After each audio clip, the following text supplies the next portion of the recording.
So we're going to have Yeah. questions opened up for, that you can direct towards both or one or the other. I'm going to take the liberty, though, and ask one question to each of you, really the same question, but it follows up. And I think a lot of us in this room probably get this kind of question a lot, which is, my mother-in-law often asks me, if I could do one thing, what should I do to stave off cognitive aging, right? And for Amy, so the question is, what's the one thing that you would advise? What has the best evidence? And for Amy, it's the same thing. People ask me, what should my kids be doing?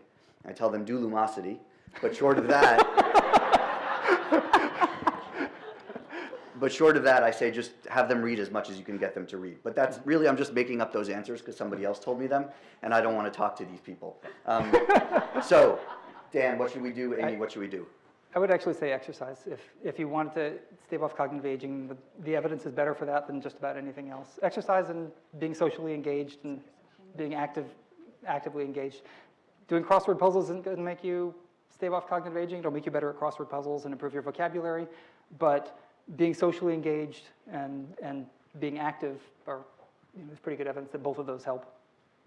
And I wish you could do the aging one. That's the right answer. Oh, sorry. That's right. No, so for education, that's a tougher one because in terms of what do you say to a parent, all the kids are different.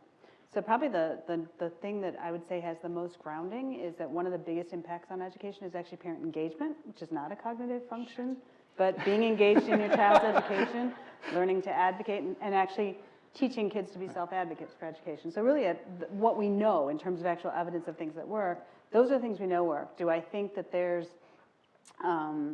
activities and such? I actually think that the literature on play is probably affecting the engagement for kids in learning. So creating play around learning early on so that learning becomes something they enjoy. This gets at that reward, right? Make the learning something that's rewarding is probably the closest thing we have to strategies for parents. Barbara knows I've given talks on why you should play and why you should do spatial play. But I think we're still lacking in terms of, really solidly grounded in sort of the cognitive science. What are the right instructions to parents? I think we've got a lot of clues. All right, we have time for a couple more questions. Yeah, so let's see who got There's one back in the back over there. Yeah. Well, closer to the mic. Yeah, perfect. Hi, I'm Monique Stins, School of Public Health. I think I found some overarching problem, and that is the review process. And I think that really came out to the last speaker, that's a big problem, that is totally inadequate, and not in just in this area, but also in others. What can you comment on that, how to improve that? Yeah, I think it's a big problem.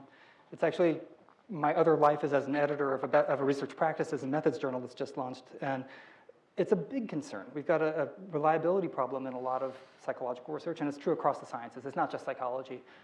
In this particular literature, I think there's a real danger when people really want something to be true, that they tend to look at it less critically. So we're missing the reviewers 1 through 5 for these claims. Right? I still am seeing claims published in the literature that really have no grounding. Right? They really can't draw the conclusions that they're drawing from the evidence. It's a limited reviewer base. There are a limited number of people who are adequately critical of the methods, and you also get cases where I know well that some of the brain training proponents, when they will publish a paper, will explicitly ask for none of the 7 of us to review it, right? And editors sometimes will honor those decisions. That's hard. The journals want this stuff because they like it. There's limited amounts of time. People aren't willing to necessarily dig in at the level you need to. And not everybody really understands what's appropriate for a clinical trial like these and what's not. And so getting it to the right reviewers, getting those reviewers to agree to review it, and getting them to spend the time on it is a hard problem. You're dealing with a very small sample of 2 or 3 or 4 people looking at a manuscript, and they can make mistakes. The ideal would be when they make mistakes that are obvious, maybe those things can get corrected. But, yeah. I don't know if you want to speak to that at all.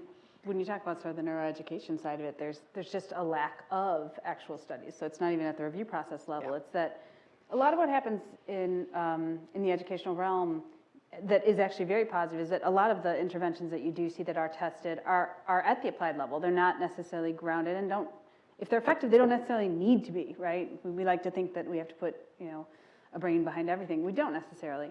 But I think where we've failed is that there are a lot of things from the science that could be developed with those right in-between components. And the in-between components being a bigger emphasis on the cognition, starting to think more about the contexts and how contexts manipulate these things, bring in the individual differences in the learning situations. So I don't think it's a reviewer issue so much in the education world as it is just a lack of evidence on the effectiveness, and the bits and pieces we do have are precarious. They're not necessarily wrong, they're just not, there's not a lot there. And one thing I should highlight of the book you showed at the end of your talk, there are great things you can do to improve memory performance and learning performance that we've known since ancient Greece. Mnemonic techniques that help for memorization. There are techniques that help for kind of more deeply ingraining learning. There's a big literature in cognitive psychology on the science of learning. It's mostly using word lists, but it turns out it transfers really well to other sorts of contexts. So there are a lot of things you can do. From the brain training literature, you know, the goal there was a holy grail where you train one simple thing and it helps you on everything. But there's a ton of evidence that practicing things that you use as skills all the time will make you better at those skills, and those skills can be useful. So, well, you know, I think the difference there is training regimens versus here's some strategies. Yeah.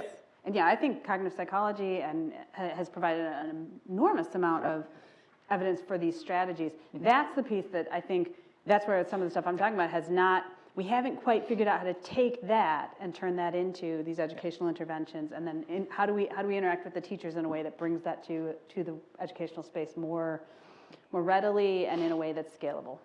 And so, like I said, those are those missing pieces. Like we heard a lot about corporate influence in the second talk. My question is directed to Amy, though. There's a lot of corporate influence behind those learning styles inventories.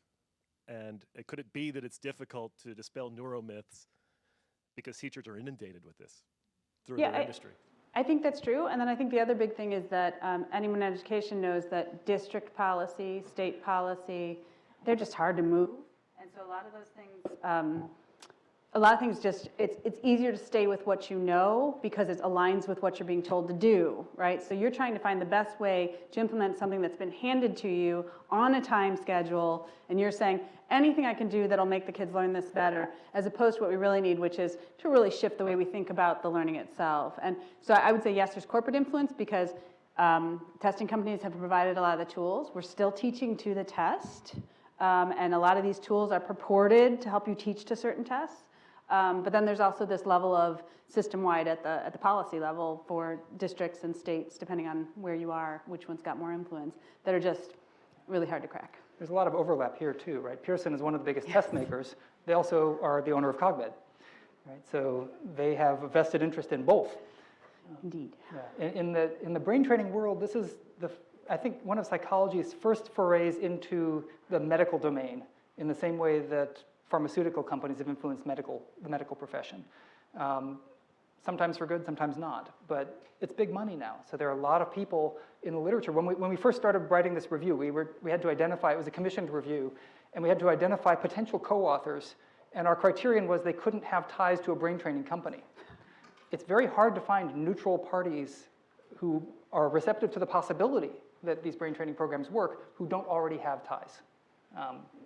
It's an issue.